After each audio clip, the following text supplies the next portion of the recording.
Hey guys, welcome to another video. Today I'm going to show you Microsoft PowerPoint hanging indent shortcut. So let's begin.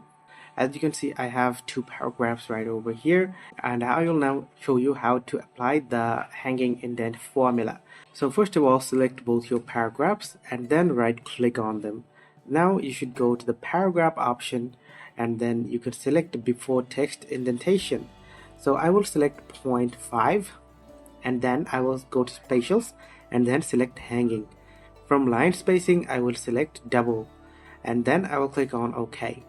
Now as you can see, I have a double line spacing and hanging indent paragraphs. Now keep in mind that your indentation will be applied to the paragraph only. As you can see, this hanging indent has been applied to my first paragraph, and then in the second paragraph another hanging indent was applied. So if you're using multiple paragraphs, then your indentation will be different for both paragraphs. So guys, if you found this video helpful, please leave a thumbs up and subscribe to my channel for more helpful videos like these.